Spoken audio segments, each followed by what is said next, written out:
Hello, welcome to the Health In Show, an affiliate program of Homeopathy World Community. You've come to the right place to tune in and participate with your comments and questions. Love is the greatest healer of all, but sometimes, in order to change our emotions, we must take action in other spheres of our lives. We speak with experts in alternative and complementary health fields and hope you will benefit in some small or great way. Remember, you are wherever your thoughts are. Make sure your thoughts are where you want to be.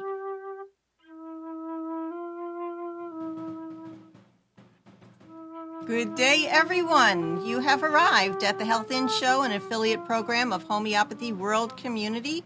We'll be talking to Dr. Judyth Reichenberg-Ullman, ND, DHANP, MSW.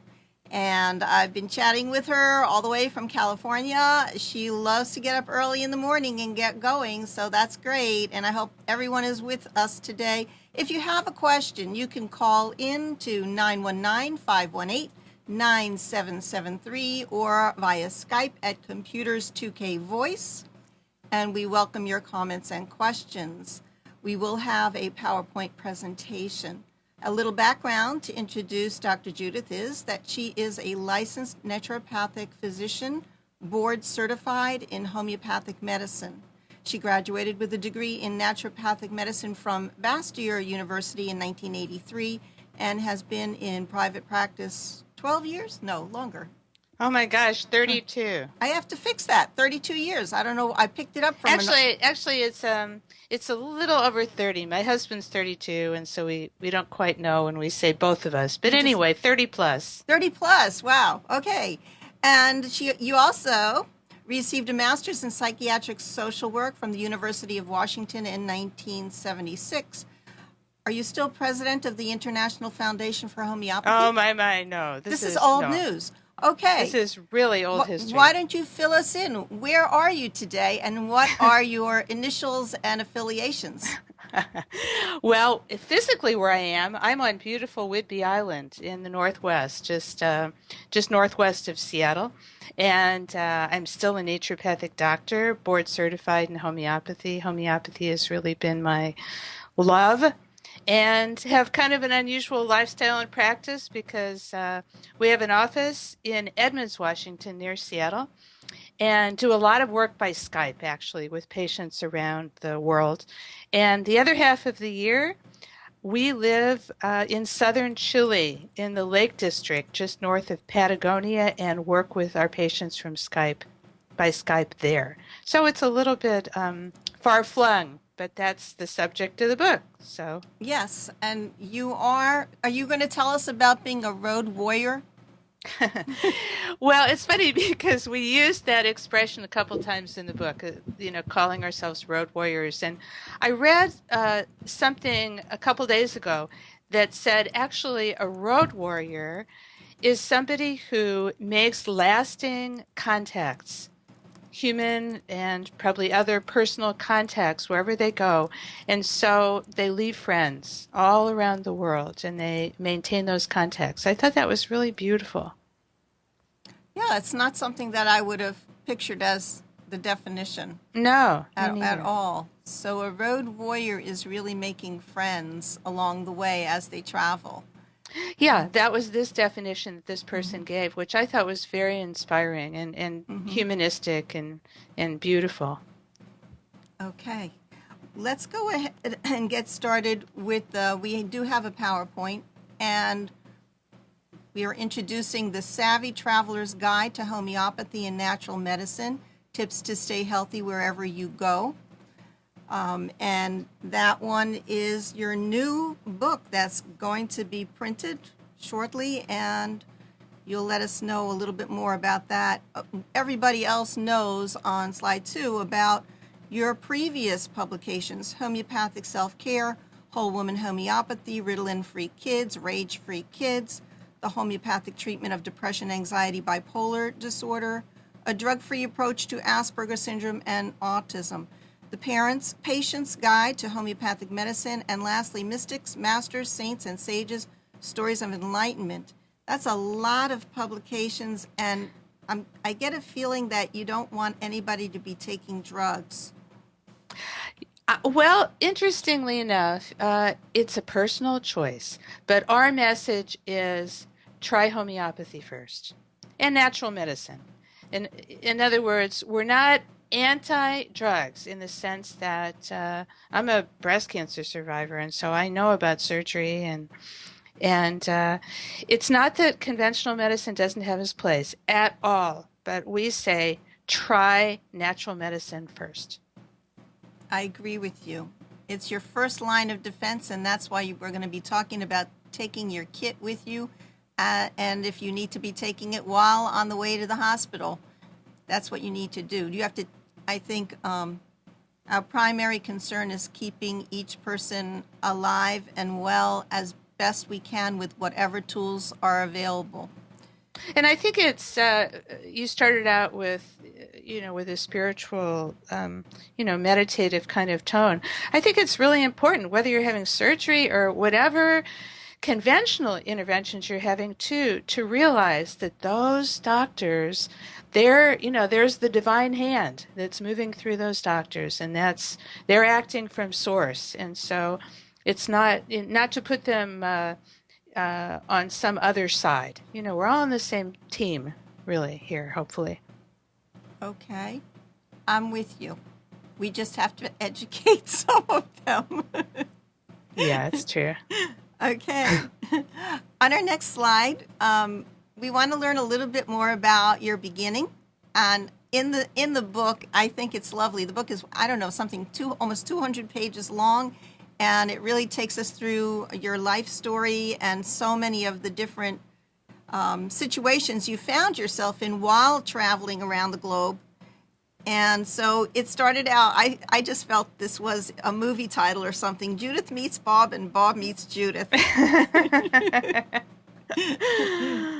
And so do you want to say a word about that and how you started your first little book there? Sure. Well, I'll say that Bob and I met 30 years ago in a homeopathic, we met formally in a homeopathic study group, and I was an avid backpacker, and he was not sportive in particular. And so our Nature Cure home remedy kit, it was kind of miraculous in a way because it was a joint venture, and I was the avid backpacker, and he was the reluctant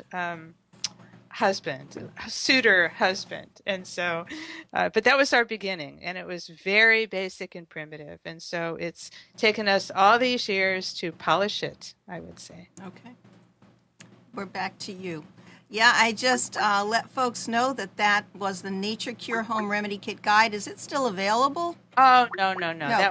That was a short-lived kind of a thing. And actually, our homeopathic self-care kit has been around now for at least 15 years. And I don't know how many we've sold, maybe, I don't know how many thousands of kits, but it's still really popular.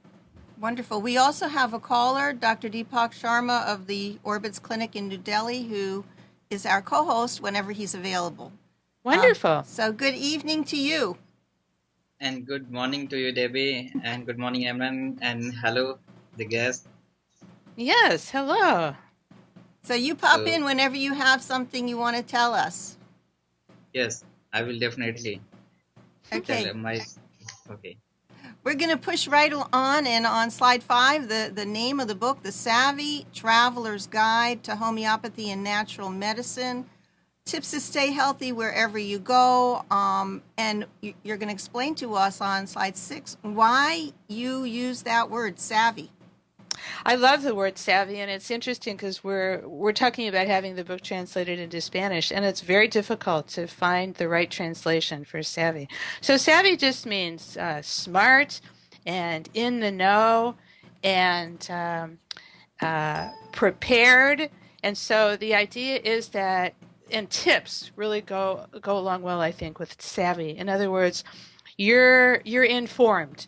You know how to. You've got the tips. You've got the secrets. That's savvy. And people really want to be savvy today, so it's a they do. Good buzzword.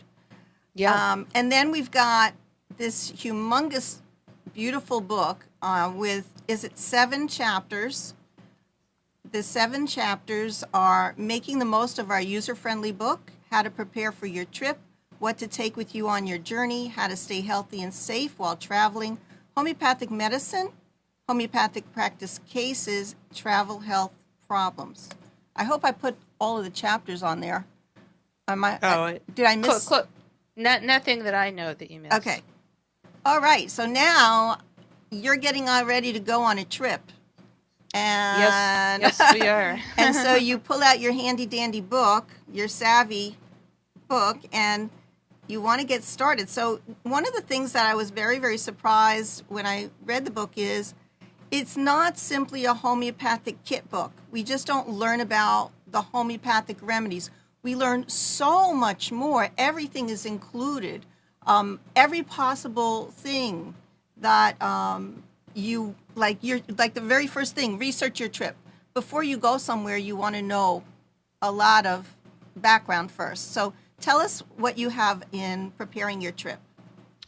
Oh, we have a lot of things in preparing your trip. Everything from what to take to how to pack to this is the internet age, and so we tell people how to find cheap seats, how to just all of the basics that you need to know. And I might mention that with us, for example, we're heading off in just a few weeks to Morocco. It's somewhere that we've never been before. And so we really had to go through this whole process ourselves as well. And we're doing a variety of things. We'll be in a variety of temperatures because we're going to be hiking in the Atlas Mountains where it could potentially be cold.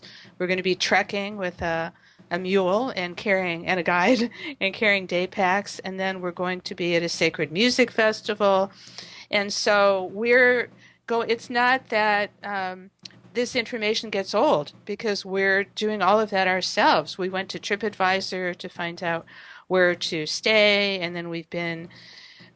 So in any case, it's very practical. The tone of the book is extremely practical, and everything from how to purify your water, what to drink, what to wear, how to not get ripped off while you're traveling, and a lot of these stories we've learned some the hard way some of these times too, and so we share with you what we did that we wouldn't recommend as well as what we would recommend. But you share all of your mistakes. But eminently practical, and so it's I think everybody can find useful tips in this book. And the other really great thing is that you have links to all the different websites that you would highly recommend that people visit as a support system, where to go before you get there and then later on. Okay. Yes. Yes. The next thing is how to prepare for your trip physically and nutritionally. It's almost like prenatal care that before you're going somewhere or before you're going to have a baby, you have to boost up your body's ability to move along and climb those mountains. And so tell us about how you prepare physically and nutritionally. Well, I think it's, for example, let's say somebody's going on El Camino, which is in Spain, Santiago de Compostela. It's not advised to, about 2 weeks before the trip, think, I think I better get some exercise. And so how you feel, whether you're exercising regularly before your trip, how you're eating, all of that will have a direct effect on the success of your trip. And although surprises can happen, the more that you can engage in an active lifestyle, and we talk about, for example, pump and tread on the road. In other words, depending on where you're going, many health clubs offer a free pass. When you're traveling, you can take little exercise equipment. For example, we were in Chile, we were doing a great Pilates class. Well, we can't take the Pilates reformer with us, but we got the bands. And we can take that wherever we go. We can take that to Morocco and just stick it in our packs. Mm-hmm. So I'd say staying in shape is really important, and eating healthy. a big advocate of organic and eating out of your garden as much as possible, and trying to eat slow foods rather than fast foods. There's so many options now. You can even go to Trader Joe's and Costco, as well as your local co-op, and to get very, very healthy food. So I've gotten into backpacking again, and ultra light backpacking, and I've just found the most delicious, very, very light alternatives. So you don't have to worry that these things are going to weigh a lot, and you always have to check the immigration allowances for where you go. When we go to Chile, we can't bring in dried fruit. You can only bring in salted or roasted nuts, or else they will be tossed. So it's a good thing if you're traveling outside the United States to check it out and make sure you can bring in what you want.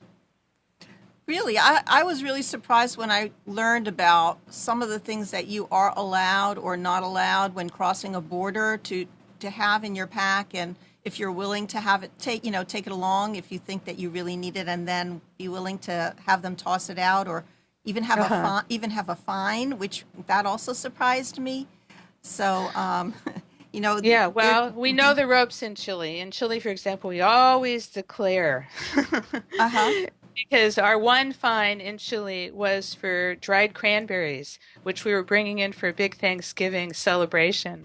Well, dried cranberries are not allowed because they have very strict agricultural requirements. Mm-hmm. And so it's important, or else it's a little painful as they toss those into the bin. Can you take raisins? No, nothing like that. Nothing, no dried fruit. You can get most of it there. You can get it when you get into the new country. You can find most of the things that you need. Is that what you're telling us? Yes, and then you can be creative, because we've learned, living half in the U.S., half outside the U.S., we can't get everything that we want, but then we create new things and get new favorites, and I think variety is the spice of life, and so it's really, I like it. Keeps me very fresh and rejuvenated to have two different lifestyles in two different places, and it prevents life from being boring. You're very flexible. Okay, slide number 10 and 11, vaccinations. Vaccinations is very controversial. Yes, it is. And it's actually a subject that we gave information but treaded a bit lightly, because homeopaths have gotten into big trouble by dissing vaccinations, and so it's a very, very personal decision. And vaccinations like tetanus, we definitely do recommend. And I think you just need to be very careful, particularly when you're traveling with children, to find out where you're going. I think a lot of people paint with a broad brush. In other words, going to Europe, obviously, there aren't a lot of concerns in general. But when you're going to South America, it completely depends on the area. Chile is not equatorial. It's not the Amazon. You're not going to run into malaria or anything like that. And even Africa, it depends partially on whether you're sub-Saharan Africa or not. And so I think there's so much information online. Just don't make any assumptions. And look online. You can check the CDC. You can check a tropical medicine clinic. And then you can make your own decisions. Very good. I just wanted to let folks know that issue, that topic, was covered in the book, and you do talk about it quite a bit. So folks, check the CDC, what's happening in the region that you're going to, travel to know what diseases are maybe epidemic in that area. And then the other thing, as a homeopath and a naturopath, of course, there are epidemic diseases, but it's really important that you have a healthy organism to begin with, and that you're eating well, you're breathing well, you're drinking well, all of those things, because there's nothing more important than your staying healthy and not providing fertile ground for some organism to take advantage of. We are the soil, and know your own body. The next topic that is really well covered in the book is traveling with pets, and every single thing is in there. And I have been reading quite a few stories online about disasters with pets, so I don't think we have time to go into it in depth, but if you want to say a few words. I just want to say that we are very informed about traveling with pets, and no matter, things are always happening at the last minute. We actually were prepared last Sunday to bring all 3 of our dogs back, and our older dog died, actually just a few hours before we left Chile. And she had cancer, but we didn't know it. And we talk about this in the book. No matter how much you prepare, and it's important to have every base covered when you're traveling with animals, just be ready for surprises. Right. And she tells you stories of surprises. That's one of the things about this book is every other page is a story as far as I could tell. And it's really, that's what I kept going to. Oh, what happened? What happened? What happened? And I was reading all of the stories.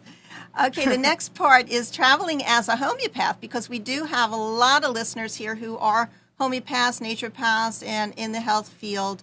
How can you see the world as a volunteer, donate your time, and bring remedies? And I know right now we have a post up about donating books to other regions of the world. So she's got that covered too. And thank you so much for doing that.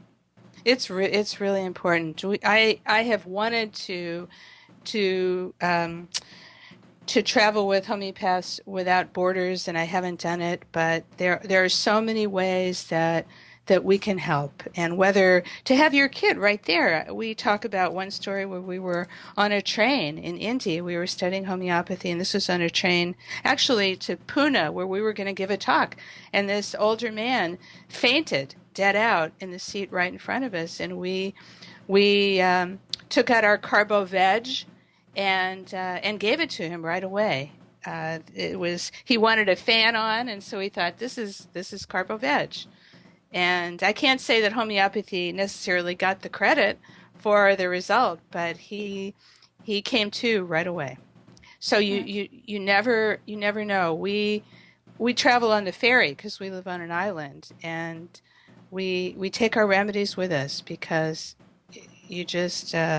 life is full of surprises, and you never know when they're going to be needed. Right.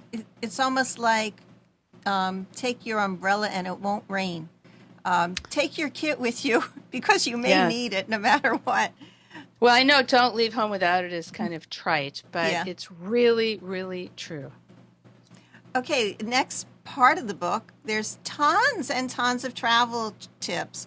Learn about the culture, and it sounds like you do really live within the culture and change your eating style. Find out about what is the best things to bring if you're traveling for, let's say, a short trip and you want to trade things or give gifts. What is going to be most welcome and not things that are not really good for other people. Then you have a whole section about your identification and your passport. So everything is, as you say, be ready for any surprise. My husband says PPPP. Is that what it is? Whatever. I'm trying to think of that phrase. It's trying to remember about being prepared for anything. So we're just going to keep going because we want to talk a little bit more about the travel kit and how to travel light and the remedies, and that's probably what people are waiting for. So sure. We actually, our kit has 50 remedies, our primary kit, and it's been really popular over the years. I like the idea personally of having 50 remedies instead of 35. And it weighs a pound, and it's compact, and some of our patients and some people who buy the kit like to take out a few remedies, but I don't recommend doing that because you don't know when you're going to need which remedy. And And so I just think a pound is not that much. We purposely made this book compact to just to tuck in to a pack. And then, of course, you want to have some basic first aid kit. And then we talk in the book about some of our favorite immune support and a few other things that you can take with you. We take lots of, since we go to Chile for 6 months, we stock up on vitamins. And I empty out all the bottles, and I put them all in plastic bags, and so they're light. So I think the first thing people may think, oh, but I want to travel light. Believe me, you can travel light, but these are indispensable items. Right. And then in addition to, okay, so the next slide is just basically saying, okay, you found yourself in a location and you need a remedy that's not in the kit or not the potency that you need. And there are places around the world that you can find pharmacies, probably in some of the places more than in America, and you can order online. Yes, and one thing that I really want to mention, we do a lot of work by phone, and so it really pains me when I have a patient who comes back from a trip and they say, oh, I had this, or oh, I had that, because most homeopaths these days are very accessible, and you can call your homeopath. You can call the person on Skype, whether if you're in India, for example, and you can easily find remedies. All you have to do is call your homeopath, and don't hesitate to do that. I think people think, oh, we're so far away. It's not true. Okay, and the next little picture is first aid kit. Besides your homeopathic remedy, you're going to want to have a regular first aid kit. Is that something that the typical things are in there, Band-Aids and things like that? Yes, and often, I would say there's lots of them available. The one that we mentioned in the book is REI, Recreational Equipment Incorporated, because we do a lot of shopping at REI. But you can put together your own too. But you want to make sure that it has the basics. And the next section is toiletries. I mean, there is not a stone unturned of everything in this book that you cover. So how many times have I traveled and I didn't bring a hairbrush, but I went to my daughter and I borrowed hers? I mean, or you can go to whatever country and maybe purposely leave something out if you know you can get it there. I'm not sure how you feel about that, but I mean, sure. It's almost like there's so much stuff already going in the bag. Yeah, and one thing that's kind of interesting for us is since we do hike, we do ultralight backpacking. And so with an ultralight backpack, you really only want 30 pounds. And so I have mini versions that I keep in a little plastic bag, like a tiny toothbrush with a very small tube of toothpaste and a little bit of Dr. Bronner's and a hairbrush, those hairbrushes that you get that fold and then it opens and there's a mirror. They break. They don't last very long, but it doesn't matter. So when you're in a situation where every ounce and every pound matters, you really think about what you're carrying. I have a patient who does a number of trips with Rick Steves, and she's in her 70s, and he is very firm about having people limit what they bring. And she said when you're in Europe on one of his trips and you're hauling around from bus to bus on cobblestone streets, you're trying to carry heavy luggage, she said people are just miserable.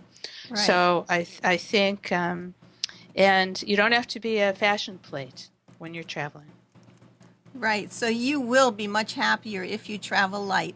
And I just threw in the next slide as one of the best tips in the book, I think, to carry the handy wipe things just for every kind of situation when you don't have something to clean yourself or wipe down a counter or do your hands or something. I think that those probably come in really handy. And when I used to travel, my mom used to make a little pack with a wet washcloth. And that's what I remember traveling with my kids when they were young. Well, wet wipes, or whatever you want to call them, handy wipes, they're really helpful. We've done kayaking trips where we're kayaking for a week, and the only thing that you have available pretty much is salt water. You have fresh water for drinking, but you don't have fresh water for bathing. And so those handy wipes are really helpful there. Backpacking, and also we do long travel where we might spend 2 days flying. And there's no showers available, and sometimes there's glitches, and you're in place. Oh, we lost her connection. Okay, lost internet. Does she? Is it just her? Can I?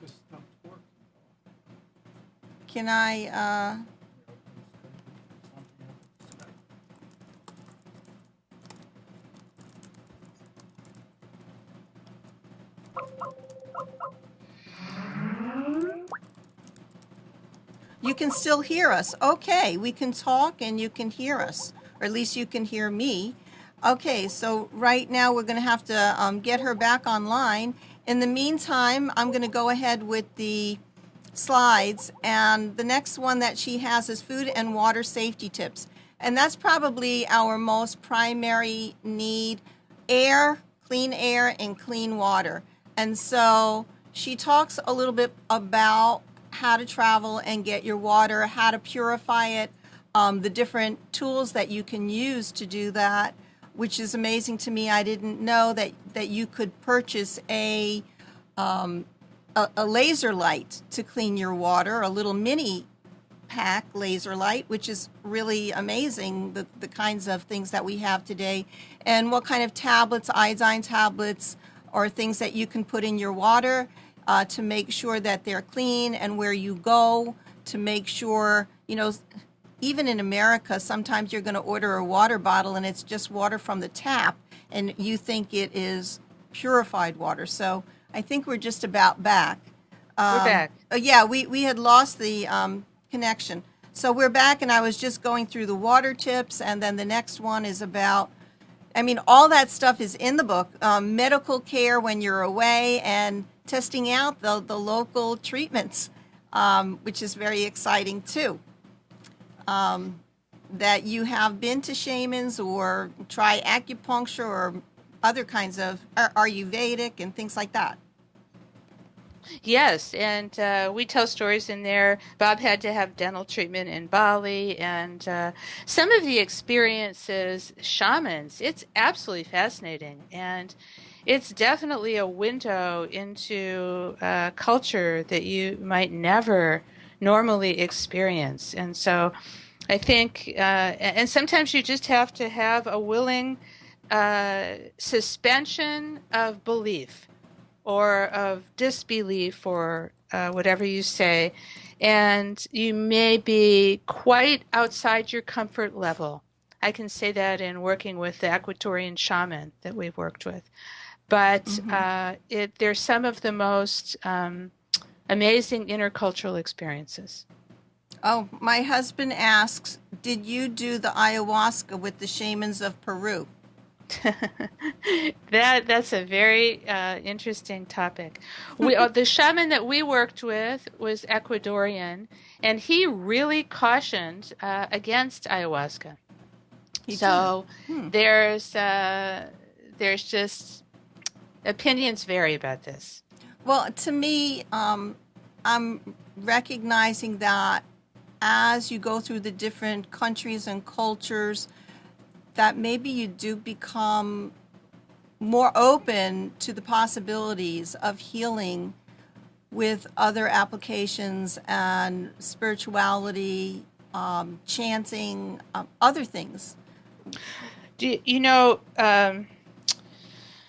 I will tell one story. When I had breast cancer, one of my friends reminded me that a mutual friend of ours who has spent a lot of time in Bali also went through something similar. And I called her on the phone, and I was scheduled for surgery, and that is what I did. And she, on the other hand, her confidence was in her Peruvian shamans. And she did indeed. She decided to go down to Peru for 3 months, and she did participate in ceremonial ayahuasca, and it was just interesting. She would not have felt comfortable with the choice I made, and I would not have felt comfortable with the choice she made. So I think that you need to respect other people and what they do. Very good. I think it sounds like your heart and your mind have to be together with whatever your choice is, and that's probably going to be the best way to go for each individual.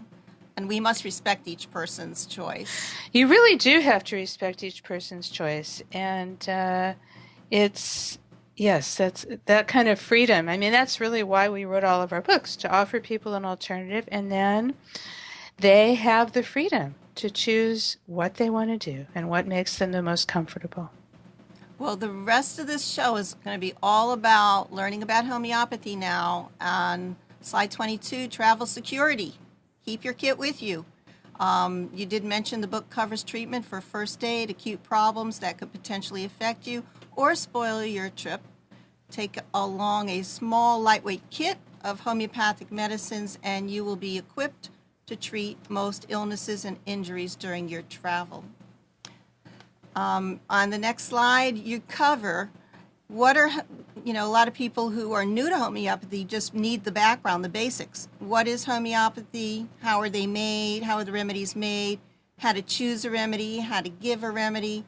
And you're actually saying here that with that knowledge and with that book, you can even take your own case for an acute situation or somebody else, like that gentleman who fainted on the train. Sure.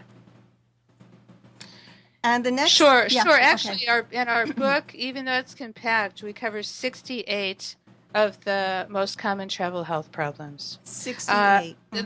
What we decided not to include was the more exotic tropical diseases, although we do include malaria, dengue, fever, and a number of conditions. But since we have not been to Africa, it's on our bucket list, but since we've not been to Africa, we devoted ourselves more to what we have experience with. Okay. And I really loved this little saying that you had in the book. Look, listen, and ask. I love that. It's kind of like some of the drop. Yeah. Well, that is modeled after our bigger book, Homeopathic Self-Care. And it has lots of graphs and icons, so there wasn't room. This is a mini version of that book as far as the conditions. And so Look, Listen, and Ask was very popular in that book, and so we wanted to keep that same theme. I love it. It's a good motto. And also to know when you're out of your league and you do need to go to the hospital. I think that's also ultimately important. Especially when you're traveling, when you may not speak the language, because when things happen, they can happen very quickly, and it's important to act immediately. And then you also want to know, people taking the book, they need all the different parts of practicing homeopathy. How to take the remedy, how to determine the repetition of a dose, when to change the remedy. All of that is there in the book. And I also highlighted this one thing. You should notice improvement in 6 to 24 hours. So does that mean you should wait up to 24 hours to see if a dose works? Well, it all depends on the condition and how fast moving a condition it is. If you're bleeding, for example, you should notice a difference within 15 minutes to half an hour. So in homeopathic self-care, since there's much more room, with every single condition, we say exactly how long to wait, and we just didn't have the luxury of the room in this book. So I have to say it depends on the condition. If it's something that, if it's a cold, then I think 6 to 24 hours. 24 hours on the outside end. Because generally with acute homeopathy, you should notice a difference within a few hours to 6 hours max. Okay. For things like an insect bite, if if you don't see some horrible thing starting to occur, or anaphylactic shock, or something spreading, then you can wait for 24 hours and You can, of course. your child.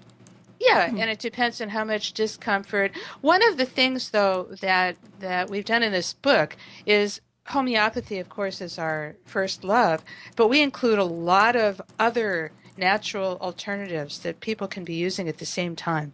So if a child has a fever, you can follow our instructions for cold wet sock treatment in addition to the homeopathic medicine. And so there's lots of we've really included a lot of recommendations that can be done simultaneously. Okay.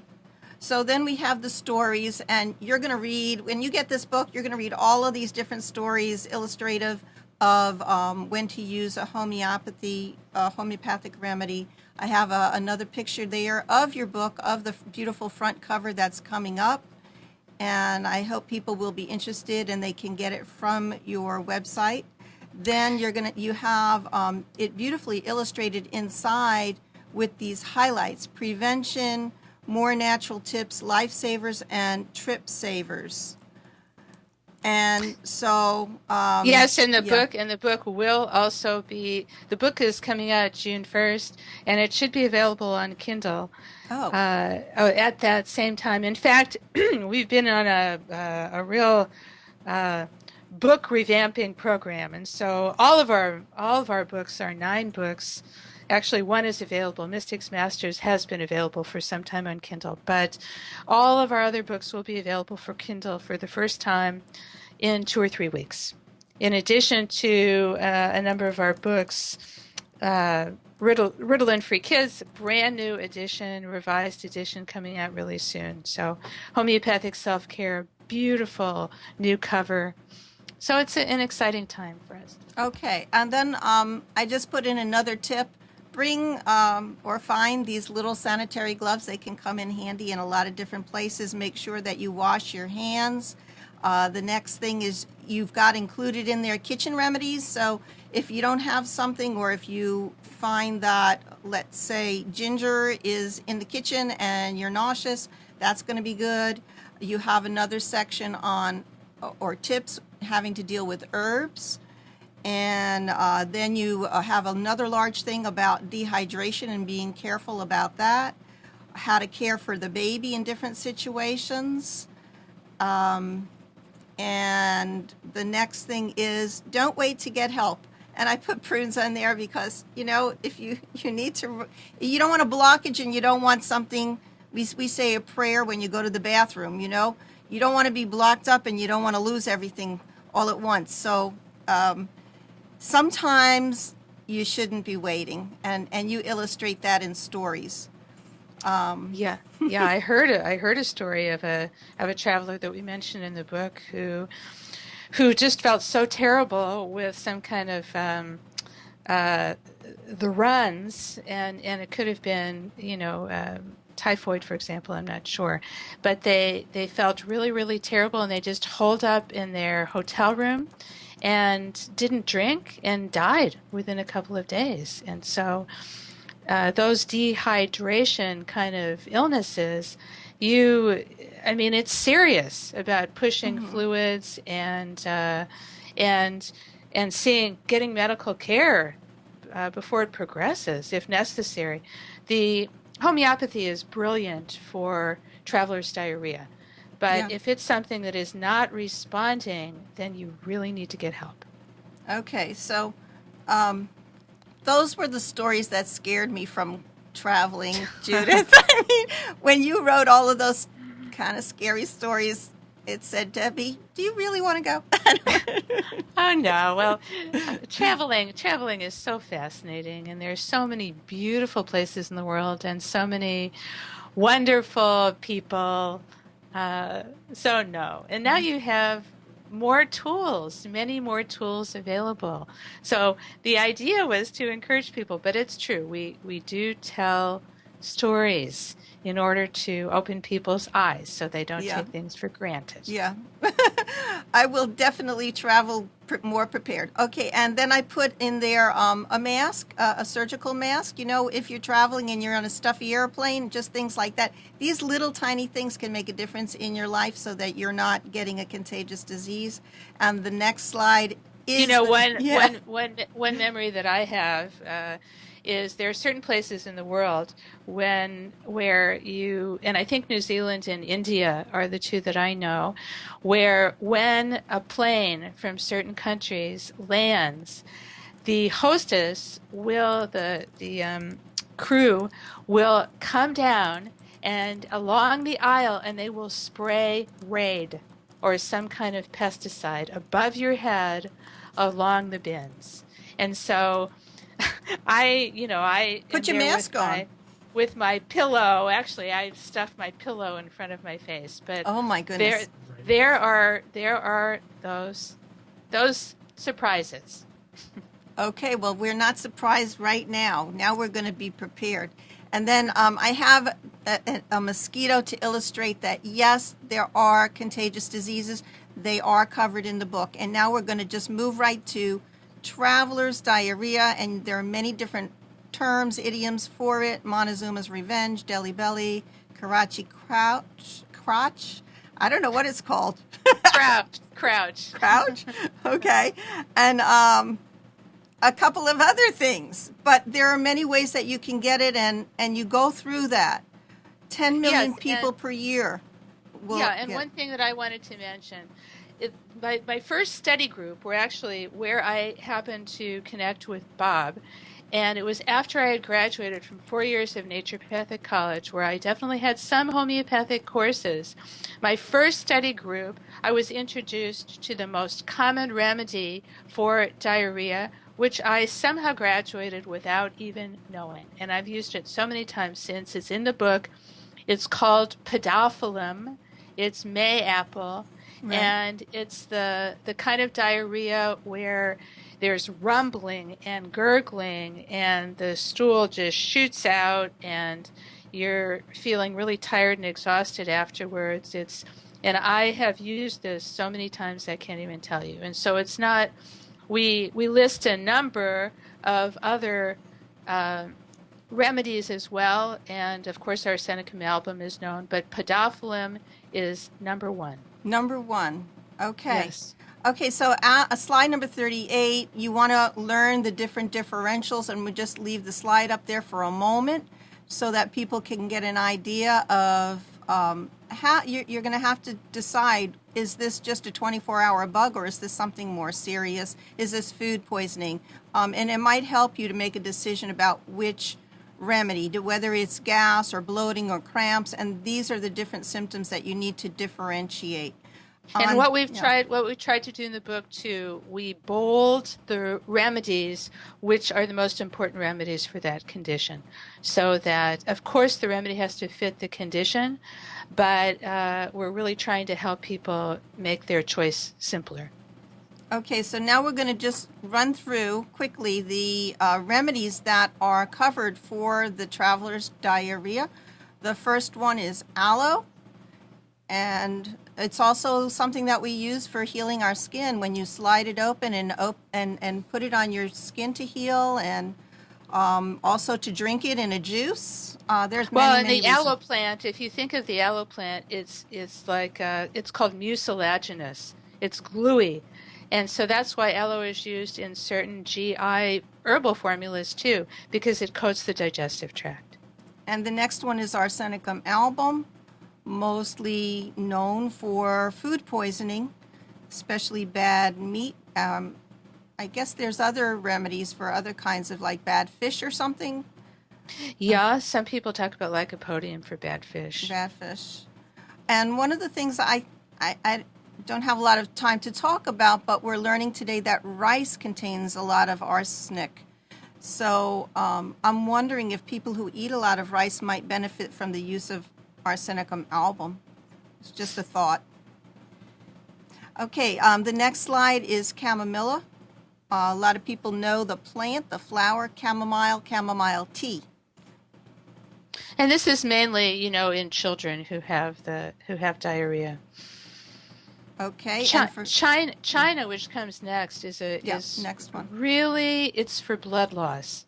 And so for people, fluid loss is what I meant to say. And so therefore, when it's just really pouring out and somebody feels very, very drained, China can be a good remedy for that. Yep. Weakness, and it could be drained from a lot of sweating, loss of fluid that way, vomiting or diarrhea, any way that you can have a loss of your fluids. Did I skip one? Oh, no, it's chamomile, China, or cinchona, Peruvian bark, which is what Hahnemann... the same as China, right? Same as China. And Croton tiglium. This is an interesting one. I don't know how many people know about it or use it. Have you used it? I think that, we're just trying to cover the bases, but some of these are going to be less needed, like the Croton tig and the Gambogia, certainly less needed, and aloe as well. And you may not have those with you, but certainly the arsenicum and possibly the China and the podophyllum, those are really the first to think about. And then, of course, we've included sulfur, and then veratrum album is the kind of diarrhea where it's just pouring out of both ends, and the person is just, it's violent and they're sweating, but what they want is really, really cold drinks, and they're 47. cold.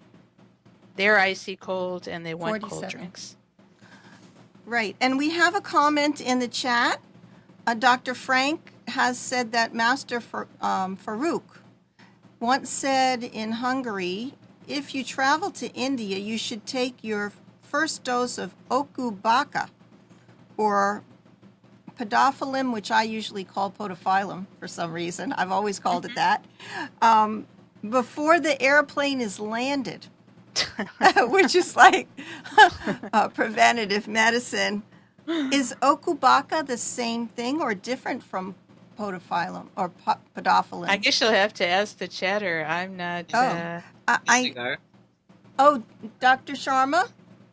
In this regard, I am always suggesting a dose of Nux vomica every day at the night during the whole traveling.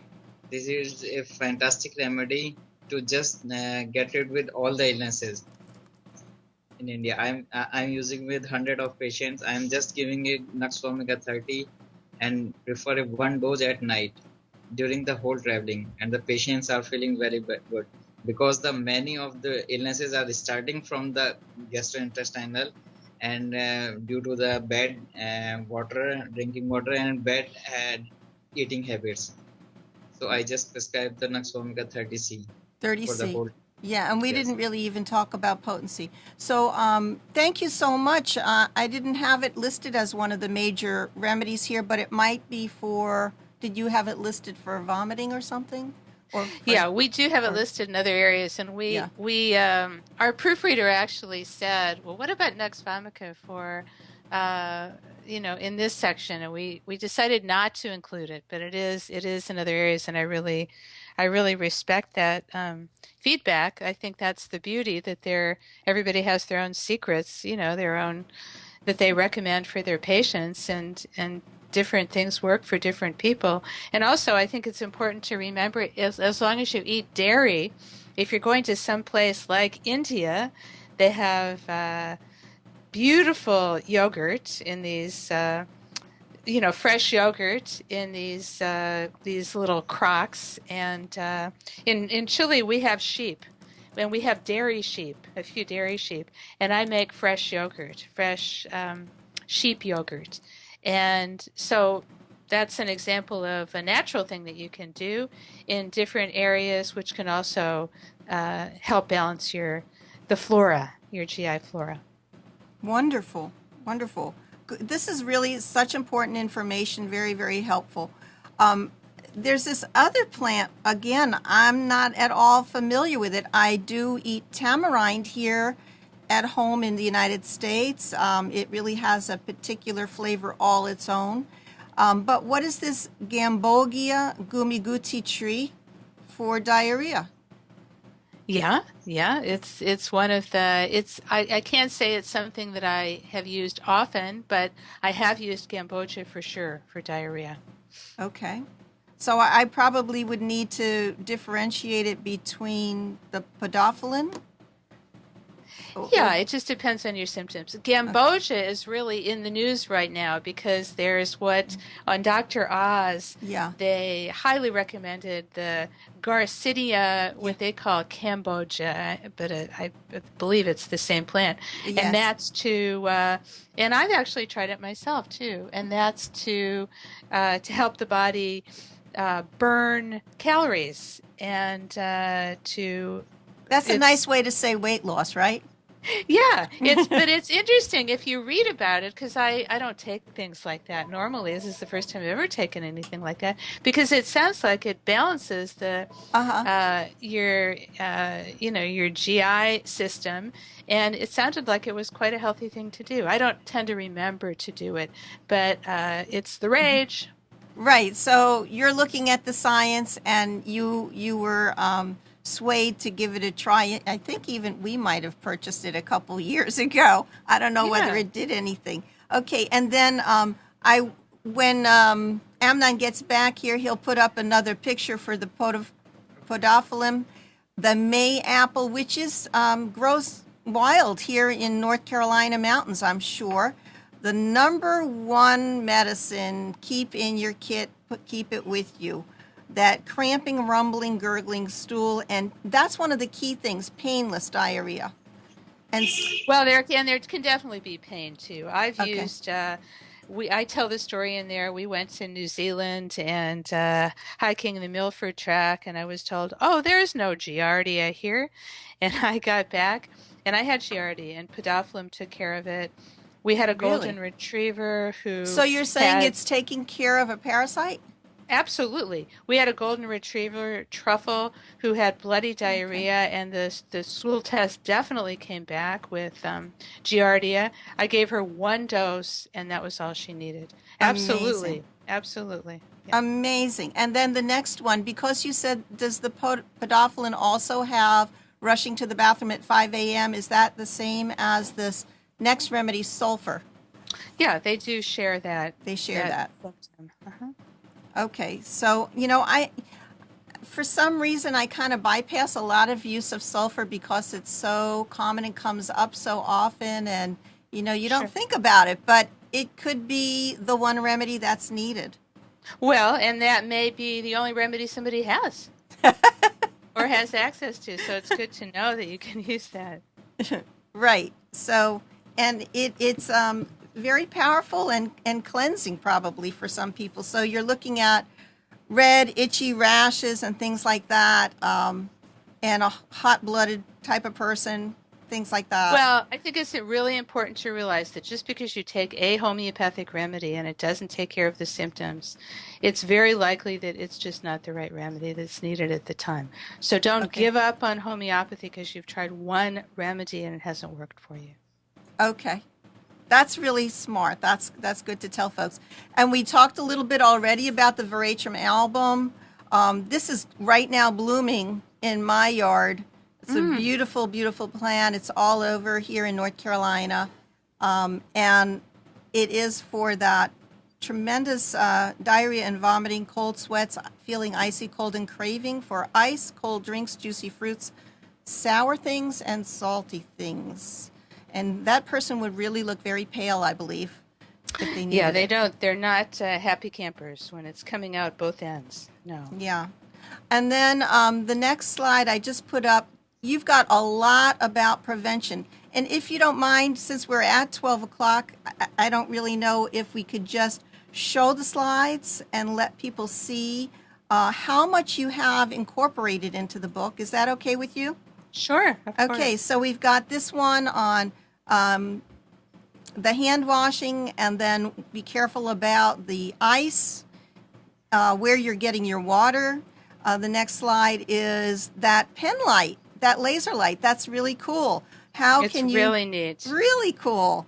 And iodine and chlorine pills, vitamin C. Iodine tastes terrible. The SteriPen is much more pleasant. Yep. And then the next thing is chlorine, which I think about as being carcinogenic, but in an emergency, I guess you got to use it. Yeah, I would prefer not to, but I wanted to include it just in case. Okay. And the next one is if you can, get fruits that you can peel because maybe the outsides are sprayed or whatever, but the insides are probably a little bit better. And the next slide is about being careful where you dine and what you eat because there could be contamination, even though in most instances you probably felt that everything's been pretty safe. The next slide is about the brat diet. I think that this kind of hits home something that you like, the idea of going bland when you're not feeling well.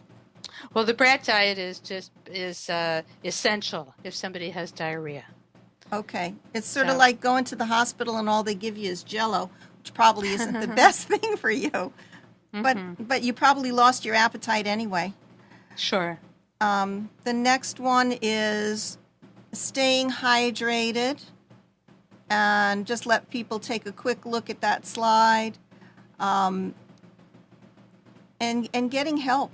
The next one is about psyllium seed. And this is for bulking up. Is that what that's for? Yes, and psyllium seed. It really saved me the first time I was in India. It's called isabgol there, and it really saved me as far as diarrhea.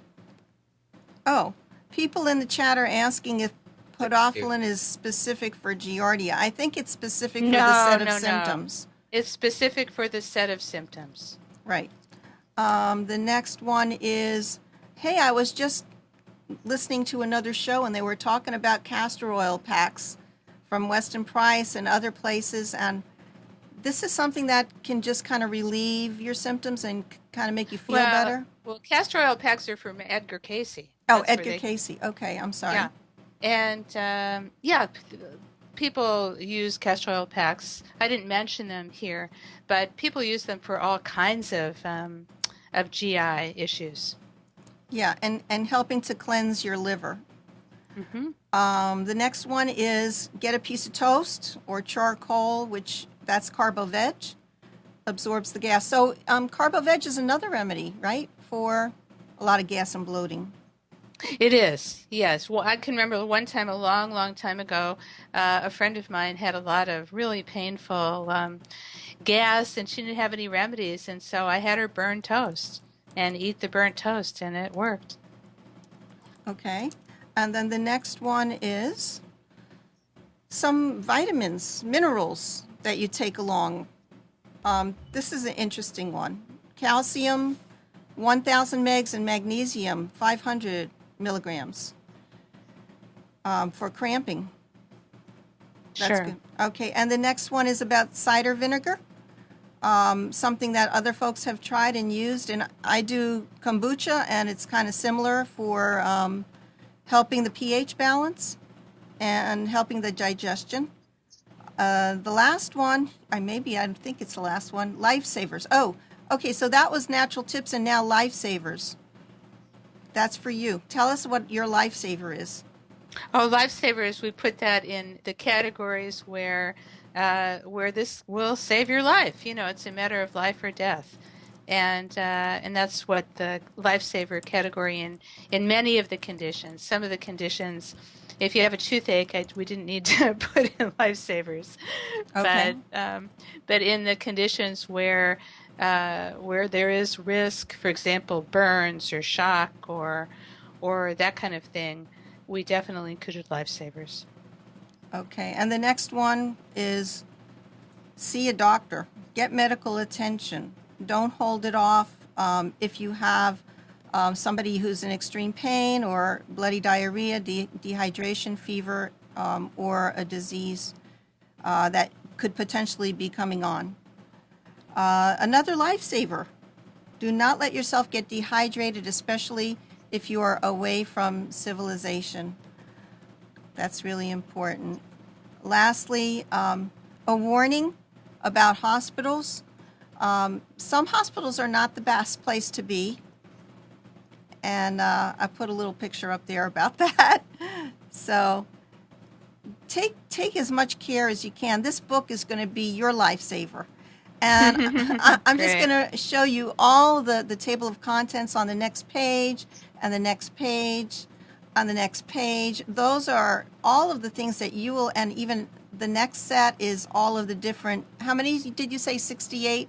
68. 68 different situations, major Conditions, right. conditions. Okay, and then you can get your care kit with the 50 most useful homeopathic medicines. Did have a question on that one, and all the remedies that you've listed in the book, are they in the care kit? I wouldn't say all of the remedies, but it contains 50 remedies, and so you can go a long way with 50 remedies. You can go a long way with the 50 remedies and then Yes. find them. Okay. Sure. And you can get them from www.healthyhomeopathy.com, which is your website. Yes, that's our website, and our website is filled. We have hundreds of articles that we've written on different conditions, and all of our books, and information on emailing us, and there's a lot of free information, and we're about to, like I say, in the next couple of weeks, we're going to have free ebooks. All of the 9 books that we have, there'll be free mini ebooks that are like tempters. Oh, that sounds cool. Yeah. Okay, guys, you're going to want to go to www.healthyhomeopathy.com to check and just out. be patient. Just be patient, Okay. because by June 1st, the book should be available, and all of these other things that I'm talking about should be on board. Well, I hope we've built a lot of excitement for your book. It's very necessary to have that 1 pound in your backpack, in your back pocket, and it's wonderful. Next week, we're going to have, on Monday, the Health In Show, Rabbi Yisroel Cutler, talking about why is it so hard to change to improve our health, basically coming from a spiritual, ethical standpoint, and why is it so hard to change at all, to even if we know something is good and right for us. And then following that, Dr. Sharma, you're going to be back on May 26th talking about back pain and homeopathy. Then we'll have Jenny French about summer remedies. And since we're hitting the summer months now when it's hot, and so that's June 2nd. Then Dr. Bruck and I will be talking about glyphosate and kidney disease, and maybe some other things we'll throw into the bag. Because this is really important. We need to care for our environment and know what we're putting into our body and into our air, water, and soil. Finally, I want to thank Dr. Judyth, for spending this time with us and for providing all of this information. I'm looking forward to the mini ebooks. And for Amnon for being with us and running the show. What am I seeing? Oh, and all these thank yous to, you can help Homeopathy World Community if you go to the website, homeopathyworldcommunity.com, and click on any of the links, any of the banners for the Reverse Diabetes Summit, which has been going on for 12 days, 40 experts, 50 hours of lectures, phenomenal information. The Thyroid Summit has been a real eye-opener to me for folks who are concerned about their endocrine system and keeping that balanced, goiters and things like that. The food revolution, oh my gosh, there are people out there who are world leaders, thought leaders, doing stuff to get people into better shape and knowing how much food is medicine. Then we have Sufficiency Immune Drink. That is a woman in Pennsylvania who is making this green tea, no GMO, all organic, vitamin C, and other great stuff. Take a look at it. We also have Narayana Books and the Complete Dynamics computer program. All of that, if you do click and make a purchase, will benefit Homeopathy World Community in a small way.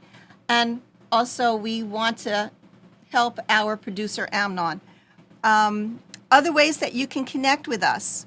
Homeopathy World Community, go to facebook.com, Homeopathy World Community.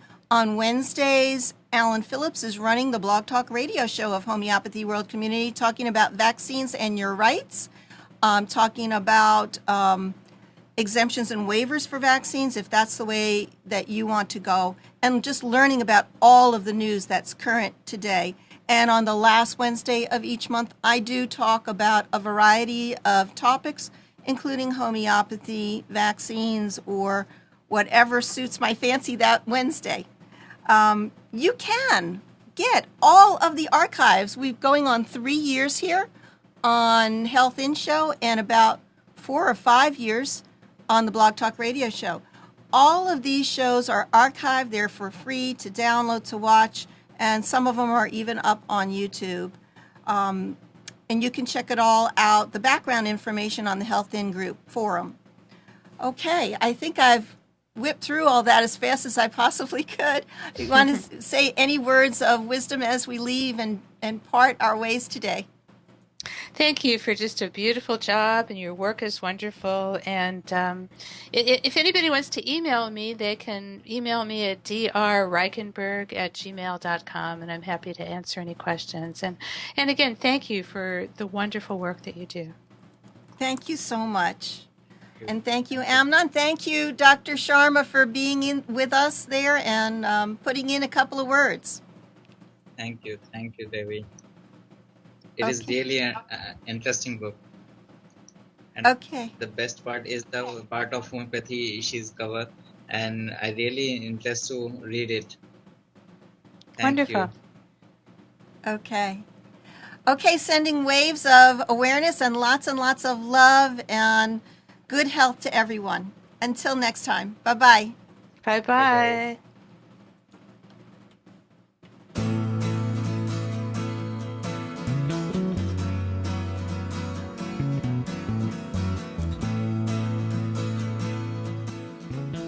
You are tuned to the Nissan Communications Network. Our weekly lineup of call-in programs includes Computers 2K Now with Amnon Nissan, Health In with Debbie Bruck, Breaking Free with Marilyn Shannon, Lessons of Vietnam with NCVVI members, The Tanya Love Show, Reawaken Your Brilliance with Julie Seibert, and if you tuned in too late, you can always watch each program in its entirety or download an MP3 audio file of it at www.nissancommunications.com. Sponsored by Atomus.com, makers of quality video recorders and converters for professionals. That vidblasterguy.com, carolinaapparel.com, and deltaforce.net.